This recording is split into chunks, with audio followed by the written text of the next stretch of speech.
Assalamualaikum warahmatullahi wabarakatuh. Salam sejahtera untuk kita semua. Semoga kita dalam keadaan sehat walafiat. Selamat berjumpa kembali dalam mata kuliah Kapital dan Investasi Sosial KPM 236. Kali ini adalah kuliah yang terakhir membahas pokok bahasan yang ke-13.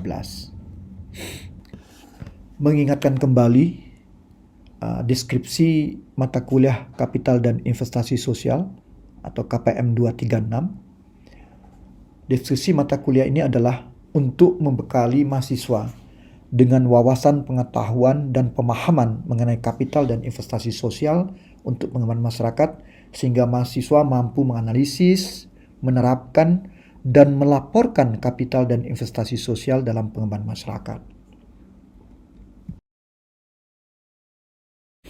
Learning outcome-nya atau capaian pembelajaran yang diharapkan dari mata kuliah ini adalah mahasiswa mampu memahami filosofi kapital sosial dan investasi sosial. Kemudian mahasiswa mampu menganalisis modal sosial dalam suatu komunitas dengan menggunakan perspektif kapital sosial dan menjelaskan strategi-strategi investasi sosial dalam pengembangan masyarakat berbasiskan modal sosial.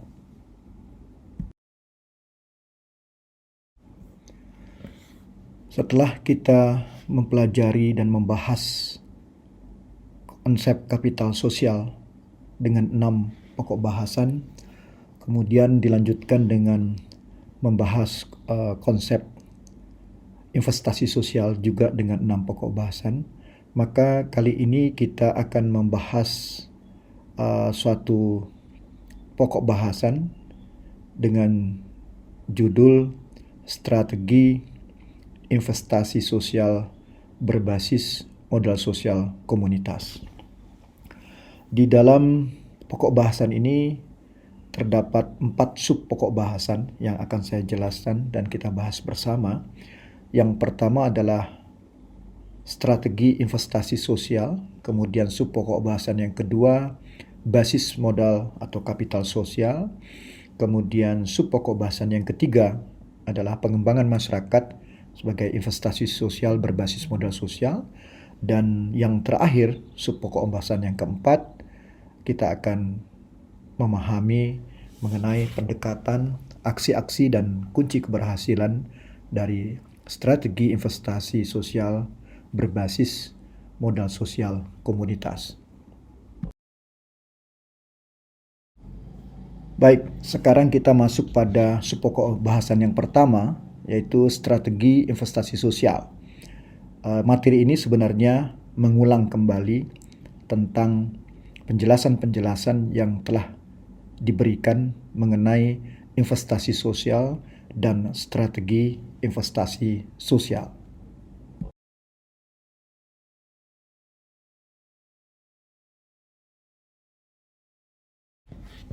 Telah dijelaskan bahwa dalam strategi investasi sosial, yang pertama, investasi sosial adalah strategi pembaharuan konsep welfare state yang mencakup pengembangan, penggunaan, dan perlindungan modal manusia selama kehidupan, ekonomi demi kebaikan warga negara, keluarga, komunitas, hingga masyarakat yang luas.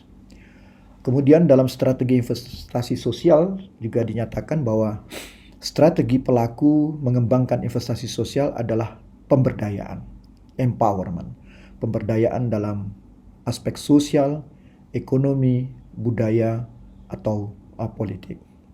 Kemudian yang ketiga, di dalam strategi investasi sosial sebagai suatu respon dalam menguatkan solidaritas dalam era kompetisi pengetahuan ekonomi dan keperluan bertindak kreatif dengan mempertimbangkan ketidakpastian dari perkembangan kehidupan keluarga modern, menjaga konsistensi norma inklusif, membangun kesetaraan gender, dan melakukan peningkatan penyediaan layanan dasar untuk masyarakat.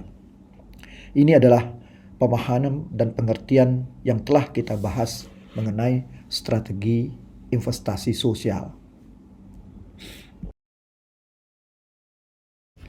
Seperti tadi sudah dijelaskan bahwa dalam strategi investasi sosial fokusnya adalah pada pemberdayaan. Suatu upaya pemberdayaan yang diindikasikan dengan partisipasi sosial dan kemandirian dalam satuan entitas sosial, apakah kelompok, organisasi, lembaga, komunitas, dan masyarakat yang luas. Nah, di dalam strategi investasi sosial yang berfokus pada pemberdayaan tersebut terdapat 4 langkah operasional yang juga sudah pernah dijelaskan di dalam perkuliahan-perkuliahan sebelumnya. Yang pertama, langkah operasional itu adalah bagaimana merumuskan dan mengimplementasikan kebijakan-kebijakan dan regulasi dalam konteks investasi sosial. Nah, dari kebijakan dan regulasi itu langkah berikutnya adalah bahwa investasi sosial tidak hanya berbasis pada kebijakan dan regulasi, tetapi juga harus berlandaskan pada inovasi-inovasi. Kemudian setelah inovasi, di dalam investasi sosial perlu dipikirkan suatu kerangka atau skim pembiayaan. Dan kalau sudah sampai kepada skim dan pembiayaan dalam investasi sosial, maka landasan yang utama di dalam proses-proses atau langkah operasional investasi sosial adalah data science.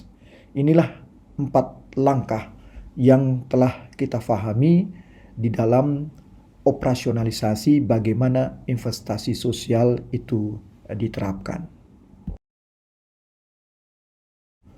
Setelah kita sedikit kembali memahami tentang investasi sosial, mereview tentang perkuliahan kita tentang review investasi sosial, maka kini kita masuk pada subpokok bahasan yang kedua, yaitu basis modal atau kapital sosial. Sebagai suatu basis modal sosial komunitas, maka konsep social capital atau modal sosial itu telah kita pahami bersama bahwa di dalam suatu modal sosial komunitas terdapat komponen-komponen atau elemen-elemen yang satu sama yang lain terkait dan saling mempengaruhi. Yang pertama adalah trust atau saling percaya atau kepercayaan. Elemen yang kedua adalah norma-norma sosial, ada values di dalamnya. Kemudian yang keempat adalah tindakan yang proaktif dari individu dan kolektivitas yang ada di dalam modal sosial tersebut. Dan yang berikutnya adalah partisipasi dalam satu jaringan. Yang kemudian elemen berikutnya adalah reciprocity. Ini yang telah kita pernah bahas bersama, bagaimana modal sosial atau sosial komunitas.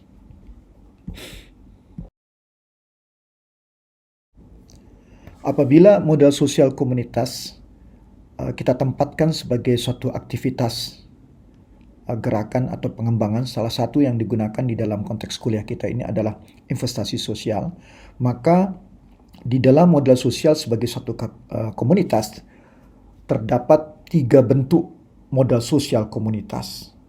Yang pertama adalah bonding, dan yang kedua adalah bridging. Sering disebut bonding sebagai modal sosial terikat dan bridging sebagai modal sosial menjembatani. Kemudian yang ketiga adalah creating atau linking vertical social capital, yaitu suatu bentuk modal sosial yang menjalin secara vertikal antara komunitas dengan berbagai pemangku kepentingan yang lain atau entitas-entitas sosial yang lain di luar komunitas tersebut secara vertikal.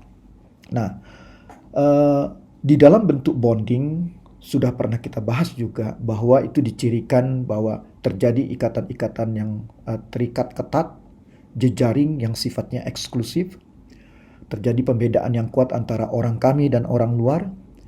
Hanya ada satu alternatif jawaban, sulit menembus arus perubahan, kurang akomodatif terhadap pihak luar dan mengutamakan kepentingan kelompoknya, dan yang terakhir dicirikan dengan mengutamakan solidaritas kelompok. Itu bonding social capital, termasuk dalam kategori horizontal social capital. Bentuk yang kedua adalah breathing, yang sifatnya terbuka, memiliki jejaring yang lebih fleksibel dan toleran, memungkinkan untuk memiliki banyak alternatif jawaban dan penyelesaian masalah, sifatnya akomodatif untuk menerima perubahan, cenderung memiliki sikap yang altruistik, kemudian ciri yang terakhir adalah humanistik dan universal. Bentuk yang ketiga adalah creating atau linking vertical social capital. Ini dapat dibayangkan seandainya bagaimana suatu bentuk modal sosial yang bersifat vertikal itu, kita bayangkan ada suatu kelompok sosial dalam masyarakat yang punya jaringan secara vertikal, misalnya kelompok usaha mikro, kecil, dan menengah sebagai suatu bentuk modal sosial yang terbangun di dalam suatu komunitas, mempunyai jaringan dengan lembaga-lembaga keuangan di atasnya yang sifatnya memberikan supporting bagaimana usaha-usaha didukung oleh pihak-pihak di luar komunitas secara vertikal. Bentuk-bentuk jaringan itu bisa berupa bantuan finansial, bisa juga insentif-insentif dan pengembangan kapasitas, baik sumber daya manusia maupun sumber daya kelembagaan dari pihak-pihak di luar komunitas tersebut. Jadi ini adalah 3 bentuk modal sosial komunitas yang dapat menjadi basis di dalam strategi atau pengembangan investasi sosial. Jadi dapat dengan memperkuat bonding, breathing, dan creating atau linking vertical social capital. Realitas di dalam masyarakat kita yang kita sudah pahami bahwa bentuk ikatan bonding yang terikat itu sudah relatif kuat. Nah, ini harus didukung bagaimana sebagai basis modal sosial komunitas memperkuat bentuk-bentuk sosial kapital breathing. Ya, kalau kita lihat di dalam masyarakat desa, misalnya kerjasama antar desa, kerjasama antar satu kelompok dengan kelompok yang lain, suatu organisasi dengan organisasi yang lain, kemudian juga membangun jaringan-jaringan yang sifatnya vertikal yang kita sebut sebagai bentuk creating atau linking vertical social capital. Yang tadi sudah saya jelaskan, bisa membantu usaha-usaha memberikan institusional insentif berupa misalnya bantuan keuangan finansial, peningkatan kapasitas sumber daya manusia sampai dengan peningkatan kapasitas kelembagaan. Ini yang menjadi basis kalau kita lihat modal sosial komunitas sebagai basis dalam nanti akan yang kita lakukan di dalam strategi pengembangan investasi sosial. Setelah kita memahami tentang strategi investasi sosial, kemudian bagaimana menempatkan modal sosial komunitas sebagai suatu basis, maka kita akan masuk pada sub pokok bahasan yang ketiga, bagaimana pemahaman investasi sosial berbasis modal sosial itu di dalam kerangka pengembangan masyarakat. Dalam pengembangan investasi sosial atau strategi investasi sosial berbasis modal sosial komunitas, maka tadi sudah dikatakan itu dapat kita konstruksikan di dalam kerangka pengembangan masyarakat. Dengan kata lain, bagaimana menempatkan paradigma investasi sosial di dalam pengembangan masyarakat. Nah, di dalam paradigma investasi sosial ini dijelaskan bahwa investasi sosial kini makin kerap dilakukan. Perusahaan-perusahaan progresif mungkin yang paling banyak melakukannya dalam pengembangan masyarakat. Kalau pengembangan masyarakat berarti upaya sistematis untuk meningkatkan kesejahteraan dan kemandirian kelompok masyarakat rentan, investasi sosial adalah paradigma bahwa dalam melakukan pengembangan masyarakat, perusahaan haruslah melakukan sebagai investasi, bukan sebagai donasi. Nah, dalam kerangka ini dijelaskan sebenarnya bahwa suatu investasi sosial tidak hanya ingin mendapatkan profit, tetapi ketika dia dibangun dalam atau dikonstruksikan dalam kerangka pengembangan masyarakat, maka pada saat yang sama antara perusahaan dan masyarakat dalam satuan komunitas juga tidak hanya mendapatkan profit tetapi juga mendapatkan benefit atau manfaat. Kemudian yang kedua, keuntungan bagi komunitas adalah berupa peningkatan kesejahteraan dan kemandirian. Sedangkan keuntungan buat investor berupa keuntungan operasional, reputasional, dan finansial. Dalam keuntungan operasional, paling jelas adalah dukungan masyarakat bagi operasi perusahaan atau yang biasa dikenal sebagai social license to operate. Ini adalah salah satu faktor bagaimana keberlanjutan bisnis perusahaan didukung oleh kekuatan-kekuatan yang ada dalam masyarakat. Yang kedua adalah keuntungan reputasional yang dikenal sebagai perusahaan yang memiliki perilaku, kinerja, dan komunikasi yang baik. Di dalam dunia bisnis, reputasi ini akan mengangkat sosok perusahaan ya, di dalam kacamata pengembangan bisnis maupun di dalam hal-hal yang bersifat finansial. Kemudian yang ketiga adalah keuntungan finansial, yaitu berupa keuntungan dari perdagangan produk dan peningkatan nilai saham. Nah, dari pemahaman kita tentang investasi sosial, kemudian pemahaman kita tentang pengembangan masyarakat, sampai dengan kita melihat bagaimana keuntungan bagi perusahaan dan bagaimana juga diperoleh keuntungan oleh komunitas atau masyarakat, maka dalam kerangka ini bisa kita katakan antara perusahaan dan masyarakat tidak hanya mendapatkan profit tetapi juga mendapatkan benefit. Jadi ada suatu relasi yang menggambarkan simbiose mutualisme. Nah, untuk keperluan itu, maka di dalam paradigma investasi sosial menekankan perlunya pengukuran dampak sebagai pembuktian bahwa memang benar baik investor maupun komunitas atau masyarakat di sekitarnya mendapatkan keuntungan sebagaimana yang direncanakan. Ini harus diukur sedemikian rupa, harus dipaparkan sebagai fakta empirik sehingga menimbulkan suatu keyakinan bersama baik perusahaan maupun masyarakat atau komunitas sehingga ini mampu membangun suatu sinergis. Secara metodologis, upaya-upaya mengukur ini sudah dikembangkan. Salah satu yang dikenal adalah social return on investment yang menjadi sangat menonjol dan penting di dalam pengukuran-pengukuran bagaimana melihat dampak dari investasi sosial yang tadi sudah saya jelaskan tidak hanya ingin mendapatkan profit tetapi juga menghasilkan benefit.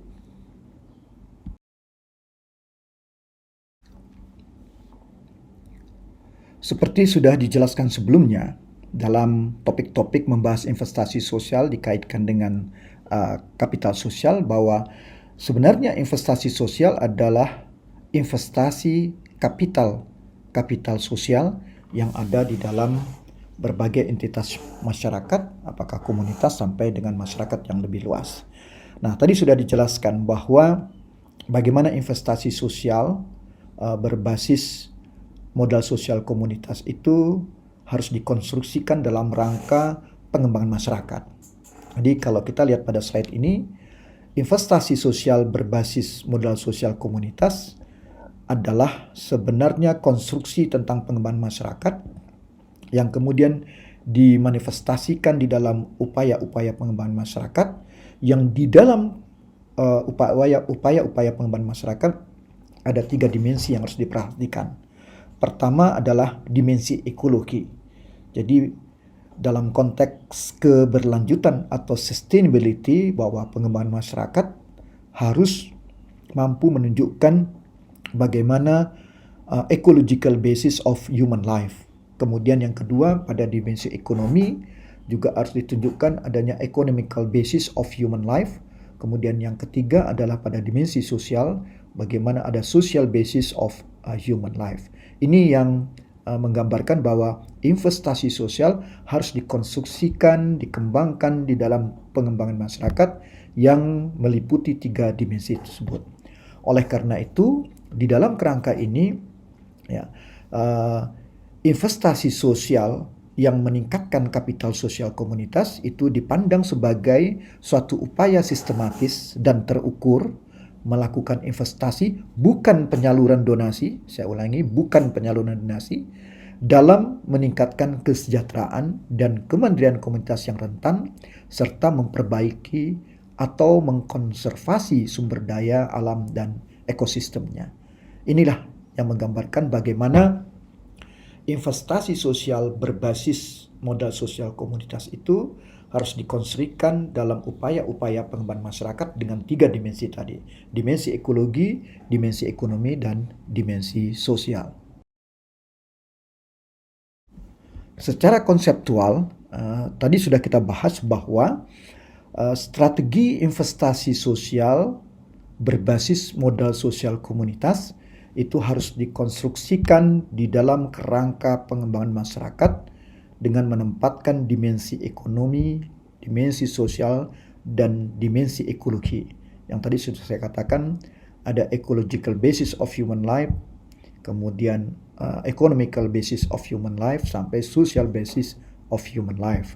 Nah, berdasarkan kerangka tersebut yang berbasis pada modal sosial komunitas yang dikonstruksikan dalam kerangka pengembangan masyarakat, maka kita dapat merumuskan di dalam strategi investasi sosial berbasis modal sosial komunitas itu bagaimana pendekatan yang dilakukan, kemudian apa aksi-aksi yang dapat kita lakukan, dan apa hal-hal yang dapat dijadikan kunci keberhasilan yang akan saya kemukakan berdasarkan pengalaman-pengalaman empiris dari berbagai investor.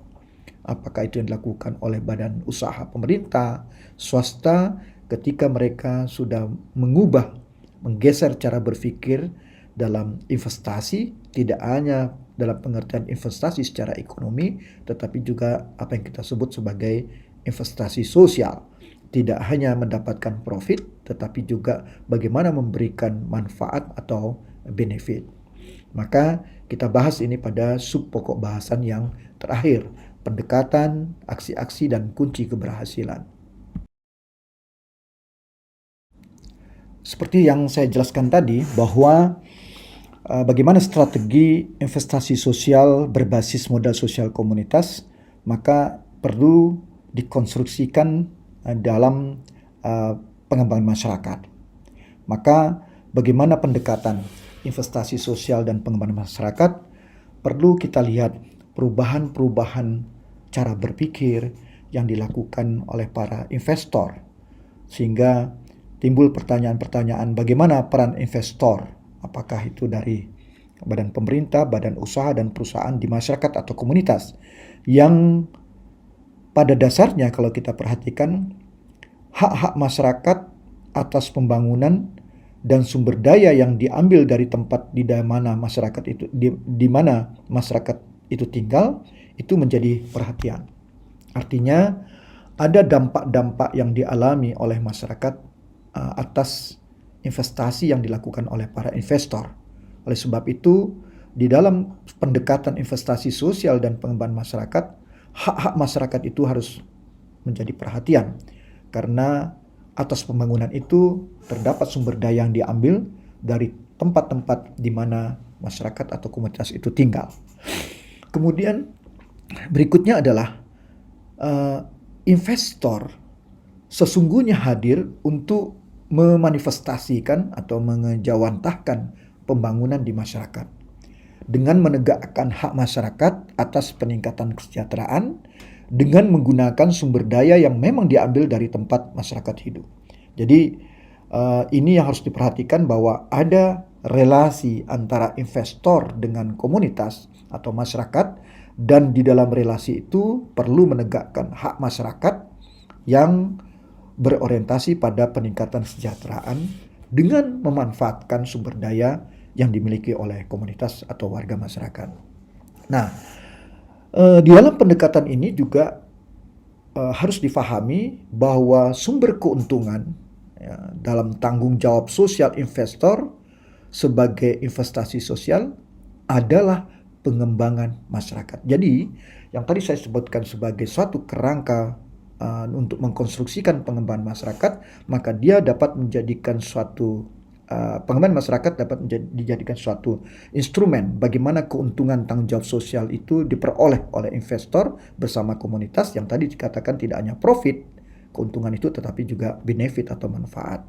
Dan berikutnya adalah dengan cara berpikir seperti ini, maka investasi sosial ditempatkan sebagai paradigma pengembangan masyarakat. Jadi, dalam konteks investasi sosial berbasis modal sosial komunitas, maka dapat dilakukan dengan mengkonstruksikan atau sampai pada mengimplementasikan pengembangan masyarakat dengan berorientasi pada investasi sosial, atau dengan kata lain disebut investasi sosial sebagai paradigma pengembangan masyarakat.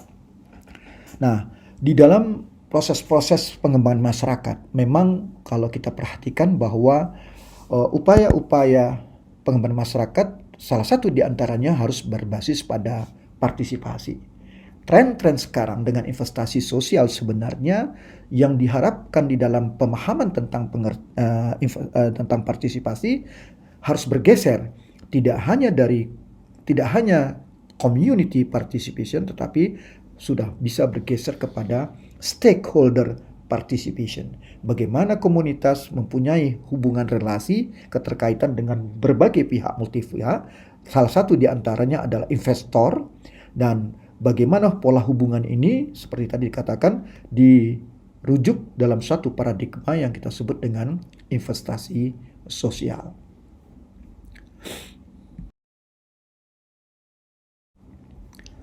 Dalam pendekatan investasi sosial berbasis modal sosial komunitas dan pengembangan masyarakat, investasi sosial harus dipandang sebagai suatu pendekatan yang merupakan perwujudan tanggung jawab sosial yang strategis dalam bidang pengembangan masyarakat. Mengapa strategis? Karena investasi sosial dan pengembangan masyarakat dapat menjadi titik temu atau sinergitas antara kepentingan perusahaan, aset dan kebutuhan masyarakat, serta prioritas pembangunan masyarakat. Kalau kita fahami dengan pendekatan good governance, tata kelola yang baik, maka disinilah terjadi pola relasi berbasis interaksi sehingga menciptakan sinergitas dari 3 ruang kekuasaan: private sector, participatory sector, dan public sector.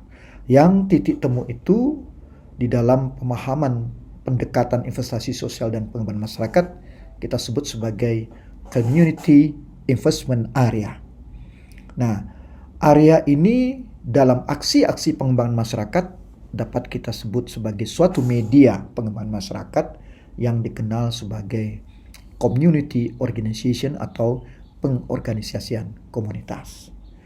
Untuk menerapkan dan mencapai titik temu dari sinergitas yang kita sebut sebagai community investment area tersebut, maka dari sisi perusahaan ya diperlukan perubahan cara berpikir dalam investasi sosial dalam kaitannya dengan kebutuhan masyarakat dan prioritas pembangunan oleh pemerintah di berbagai aras.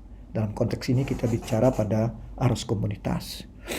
Perubahan cara berpikir dalam investasi sosial yang pertama adalah dari membuang uang menjadi mengembangkan sumber daya. Bagaimanapun, kebanyakan perusahaan masih memandang bahwa pengembangan masyarakat sebagai cost center yang penting dikeluarkan manakala masyarakat menjadi ancaman bagi bisnis, yang tidak memandangnya sebagai upaya memadamkan kebakaran, juga tidak memandangnya sebagai hal yang produktif. Sehingga sumber daya finansial yang dipergunakan untuk pengembangan masyarakat dianggap habis begitu saja.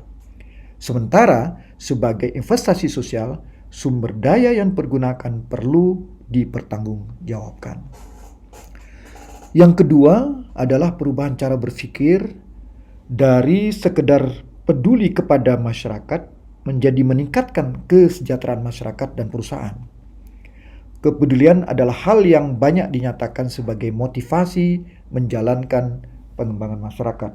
Namun, kepedulian masyarakat atau kepedulian tersebut sesungguhnya harus ditunjukkan dengan bukti yang lebih konkret, yaitu peningkatan kesejahteraan masyarakat, meningkatkan taraf hidup masyarakat.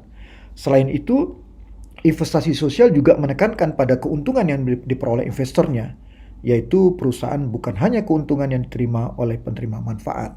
Jadi tadi yang sudah kita bahas, tidak hanya profit tetapi juga benefit. Yang ketiga, menekankan bahwa sebagai konsekuensi logis investasi, maka pengukuran menjadi sangat penting. Ini merupakan hal yang secara metodologis tak begitu rumit. Namun, lantaran kebanyakan perusahaan di masa lalu alpa mendisiplinkan diri dalam pengukuran, terutama dalam hasil tak langsung outcome dan dampaknya atau impact, maka keharusan mengukur ini kini menjadi tantangan tersendiri. Masih juga banyak kita lihat manajer-manajer perusahaan yang berpikir bahwa kegiatan mengukur tingkat keberhasilan dalam pengelolaan sosial atau investasi sosial itu mustahil. Namun, sebagaimana yang ditunjukkan di dalam berbagai literatur yang menganut paradigma investasi sosial, hal itu sama sekali tak benar dan dapat kita lakukan seperti dengan menggunakan SROI. Perubahan cara berpikir yang terakhir, yang keempat adalah perubahan yang terpenting adalah sifat jangka panjang dari investasi sosial yang membuat perusahaan harus mengecilkan jumlah sumber daya yang tadinya lebih banyak digunakan untuk proyek-proyek jangka pendek. Kalau tadinya perusahaan banyak sekali menaruh sumber daya finansialnya untuk proyek jangka pendek, yang terbukti manfaatnya sangat kecil untuk masyarakat dan tak pernah ada manfaat untuk perusahaan kecuali citra baik sesaat. Seperti investasi-investasi lainnya, hanya dalam jangka panjang saja kecenderungan hasil bisa dilihat dengan jelas, baik outcomes maupun impact-nya. Dan tak seperti investasi finansial yang bisa menguntungkan lantaran volatilitas harga, tetapi investasi sosial lebih menguntungkan bila volatilitas di masyarakat teredam. Ini yang perlu kita perhatikan. 4 perubahan cara berpikir dalam investasi sosial. Maka dapat dikatakan di dalam strategi investasi sosial berbasis modal sosial komunitas, perubahan cara berpikir ini menjadi sangat krusial. Merujuk pada community investment area yang tadi dipaparkan sebagai suatu bentuk sinergitas dari kepentingan perusahaan, prioritas pembangunan pemerintah, dan aset dan kebutuhan masyarakat, maka perlu dibangun suatu relasi sosial di mana proses-proses inovasi teknologi membuat komunitas menjadi lebih produktif. Di dalam investasi sosial berbasis modal sosial komunitas, seperti tadi sudah dijelaskan, dapat dilakukan dengan memperkuat bonding strategy, bagaimana di aras komunitas desa ada upaya-upaya usaha-usaha produktif dengan peran kelompok-kelompok masyarakat golongan muda, ada tokoh-tokoh yang kita sebut sebagai champion, ya, untuk memperkuat bonding strategy.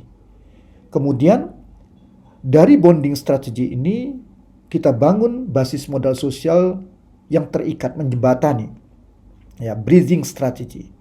Jadi ada aras antar desa, kerjasama antar desa dengan upaya-upaya pendampingan kelompok produksi dan pengembangan kelembagaan usaha yang menggunakan sistem produksi. Ini dikembangkan aras antar desa, antar komunitas desa. Kemudian di dalam konteks produksi proses teknologi tadi perlu juga dilakukan upaya-upaya menciptakan creating strategy. Bagaimana aras kerjasama multi pihak yang lebih bersifat vertikal. Ya, bagaimana masyarakat punya relasi tadi dengan pihak investor, dalam hal ini swasta, dalam rangka investasi sosial, tetapi juga terkait dengan atau sinergis dengan prioritas-prioritas pembangunan pemerintah, dan ada upaya-upaya pendampingan berdasarkan hasil-hasil riset yang dilakukan oleh perguruan tinggi, ya, sehingga terjadi suatu strategi akumulasi modal sosial dari bonding, breathing sampai creating strategi di dalam proses-proses inovasi teknologi membuat komunitas semakin produktif.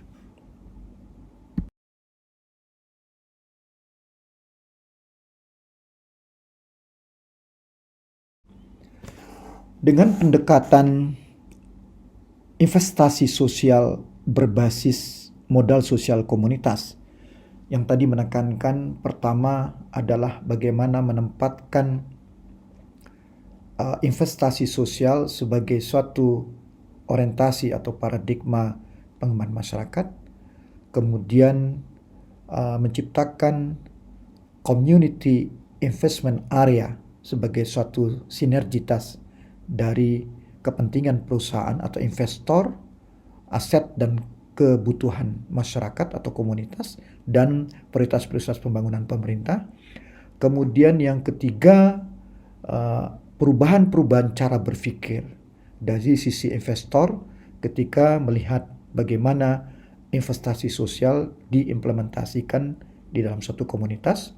Maka sekarang kita masuk pada pengalaman-pengalaman empiris atas investasi sosial berbasis modal sosial komunitas yang dapat kita identifikasi aksi-aksi apa saja yang dapat dilakukan untuk strategi investasi sosial berbasis modal sosial komunitas. Yang pertama adalah aksi membantu mengurangi kemiskinan dan meningkatkan kualitas hidup. Hal ini merupakan hal yang penting dalam konteks Indonesia, meskipun sekarang angka kemiskinan atau penduduk di bawah garis kemiskinan nasional kita sudah kurang dari 2 digit, artinya di bawah 10%. Namun lebih dari separuh penduduk berpendapatan kurang dari $2 per hari. Ini masih kita gunakan sebagai standar kemiskinan dunia. Selain itu, baru separuh dari total rumah tangga di Indonesia yang memiliki akses pada sumber air minum yang aman, sedangkan fasilitas kesehatan masih sulit dijangkau baik secara lokasi maupun finansial. Nah, kondisi ini juga diperparah secara sosial dengan semakin melebarnya jurang pendapatan antara kaum kaya dan kelompok miskin yang digambarkan dengan bagaimana Gini ratio, ya, kesenjangan semakin meningkat baik di pedesaan maupun di perkotaan. Banyak upaya yang telah dilakukan perusahaan atau investor dalam membantu mengurangi kemiskinan dan meningkatkan kualitas hidup. Misalnya kita lihat aksi-aksi yang dilakukan oleh PT Toba Pulp Lestari di Sumatera Utara, ya, kemudian PT Freeport, ya, kita juga melihat yang dilakukan oleh Newmont, ya, itu adalah aksi-aksi investasi sosial. Yang kedua adalah membangun kepercayaan dan saling menghormati. Beberapa investor telah mengembangkan aktivitas tanggung jawab sosial yang mengarah pada terbentuknya kondisi keakraban atau keguyuban antar anggota komunitas, warga komunitas. Hal ini biasanya diwujudkan dalam bentuk pengembangan fasilitas tempat berbagai anggota masyarakat atau warga komunitas dapat berinteraksi dan beraktivitas bersama secara setara. Misalnya kita melihat beberapa aksi yang dilakukan oleh Raja Wali Corporation, ya, di Jogja, kemudian di Malang, ya. Jadi seperti Provisi Education yang bergerak dalam bidang konsultasi pendidikan juga memfasilitasi terbentuknya Teachers Club di beberapa kota di Indonesia. Ini adalah contoh bagaimana membangun kepercayaan, saling menghormati, dan membangun jejaring sosial. Kemudian yang ketiga adalah aksi memperkecil konflik, khususnya yang diakibatkan oleh aktivitas investasi. Jadi bagaimana mencegah timbulnya konflik akibat kehadiran perusahaan atau pengurangan dampak eksternalitas yang ditimbulkan investor merupakan bentuk tanggung jawab sosial yang paling dasar dan berperan besar dalam upaya penguatan kerekatan sosial atau jalinan sosial. Misalnya kita lihat British Petroleum yang mengelola proyek tangguh LNG di Papua Barat, berusaha menangani berbagai kemungkinan konflik dan dampak negatif yang dapat ditimbulkan, terutama mengenai persoalan hak-hak penguasaan atas lahan, property right, dengan skema relokasi penduduk yang jelas, kemudian bagaimana kebijakan tata ruang, kemudian kebijakan tentang pekerjaan migran, sampai kepada mekanisme menyampaikan keluhan masyarakat yang mudah segera direspon. Ini ada satu contoh yang dilakukan oleh British Petroleum di proyek tangguh di Papua Barat. Kemudian yang keempat adalah aksi mendukung social entrepreneurs atau wira usaha sosial lokal. Ada contoh, misalnya Bank Mandiri bekerja sama dengan Yayasan Nurani Dunia memberikan beasiswa bagi wira usahawan sosial muda, memberi penghargaan kepada social entrepreneurs, kemudian juga melalui lembaga-lembaga lain yang konsisten memberikan dukungan bagi social entrepreneurs seperti Yayasan Asoka. Nah, ini adalah satu contoh bagaimana mendukung social entrepreneur. Jadi pengusaha sosial sebagai orang-orang atau lembaga yang memiliki solusi praktis bagi masalah-masalah sosial dengan menggabungkan faktor inovasi, kesempatan, dan keinginan untuk menyelesaikan masalah. Jadi pengusaha sosial di aras lokal dapat ditemukan baik di lembaga-lembaga nirlaba maupun di perusahaan.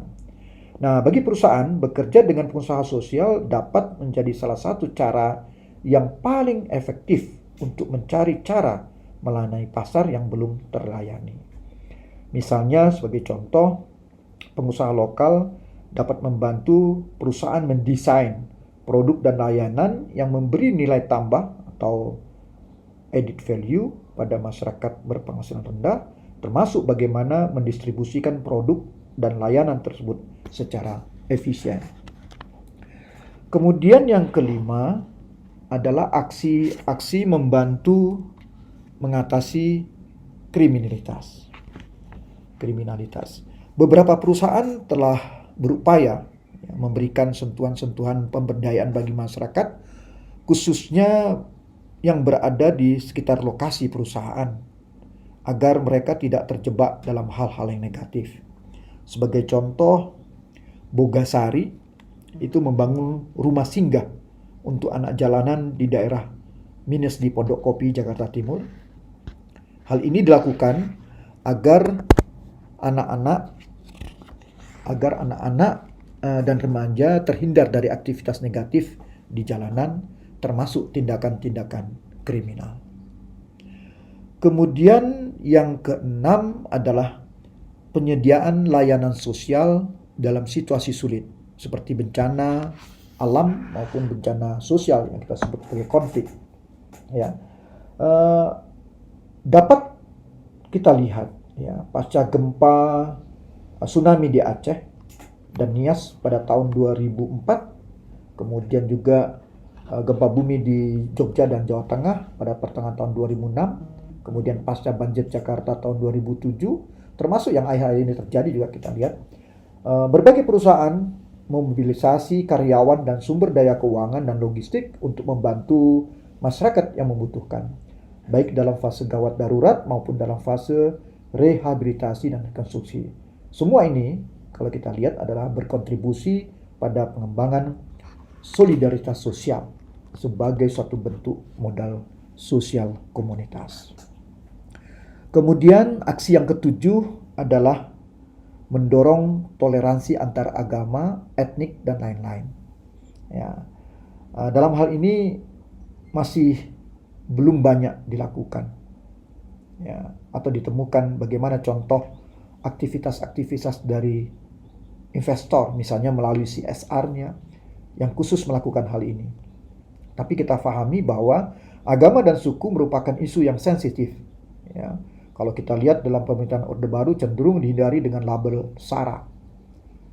Ya, kemudian kini mulai berkembang LSM yang bergerak untuk membangun toleransi antar agama dan suku dengan mendukung dari lembaga-lembaga donor dan perusahaan.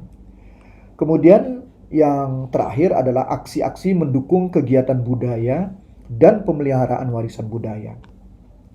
Walaupun tidak spesifik, kita lihat ditujukan untuk penguatan modal sosial, ya, aktivitas-aktivitas investasi sosial dapat pula diikuti dengan kegiatan kebudayaan.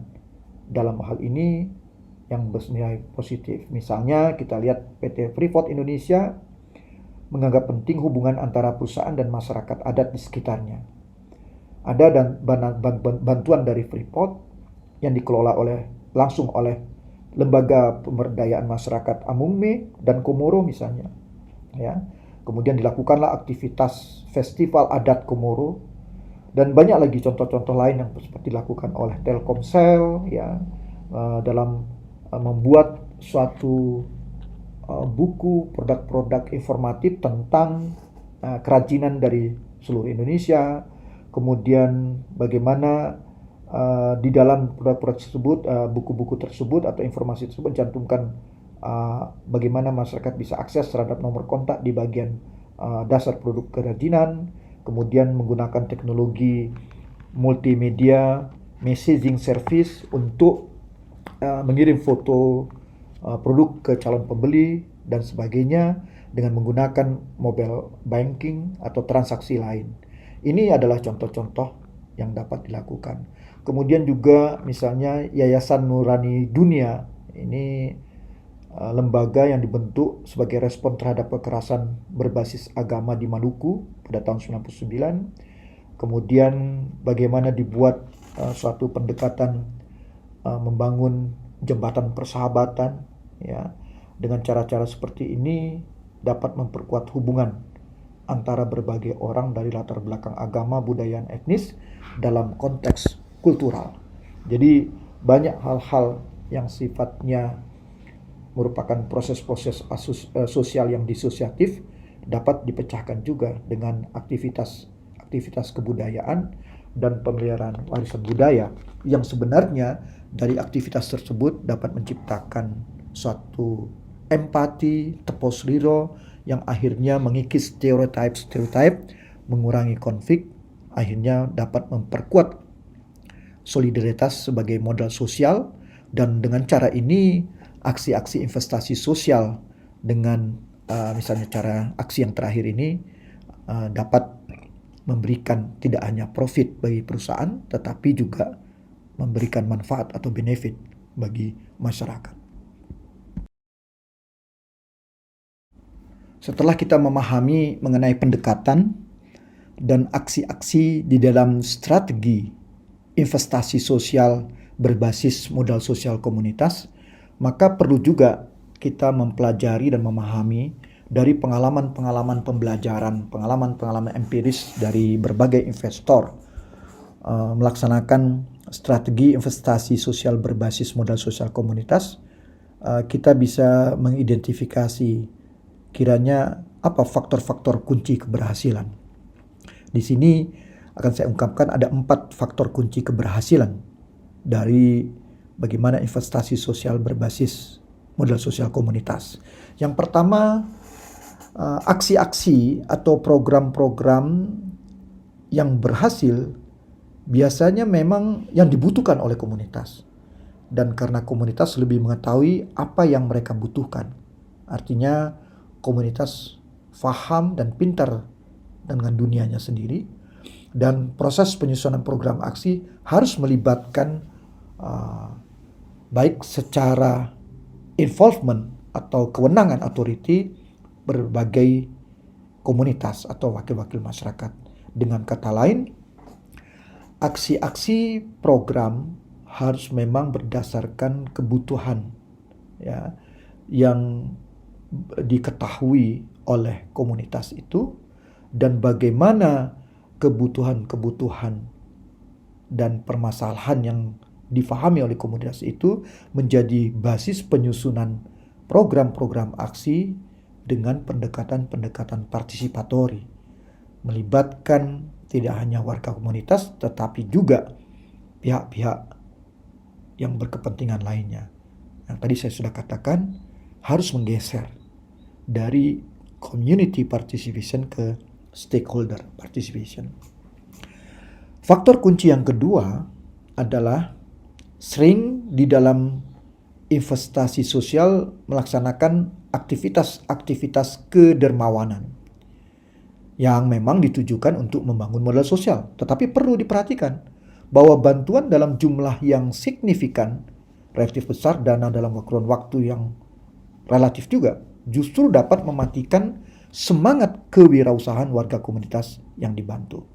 Jadi jangan sampai aktivitas kedermawanan itu menimbulkan ketergantungan.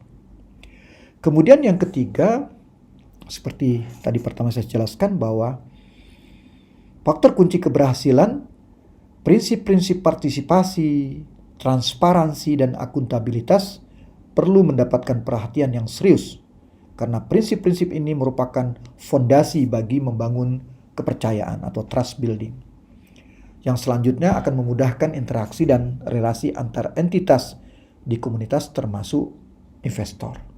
Jadi perlu digarisbawahi prinsip partisipasi yang dimanifestasikan dengan participatory approach, ya, kemudian transparansi dan akuntabilitas perlu mendapat perhatian yang serius.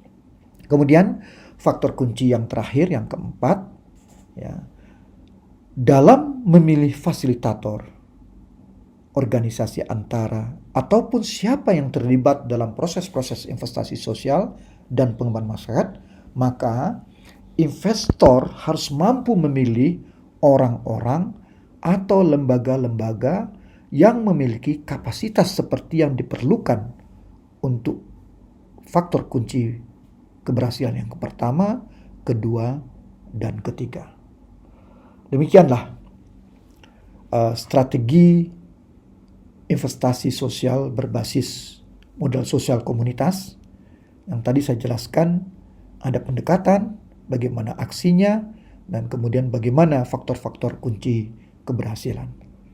Semoga materi kuliah ini bermanfaat bagi kita dan dapat meningkatkan pengetahuan kita, terutama menjadi basis bagaimana konsep-konsep kapital atau modal sosial dan konsep-konsep investasi sosial yang kita konstruksikan dalam konteks pengembangan masyarakat menjadi suatu strategi investasi sosial berbasis modal sosial komunitas.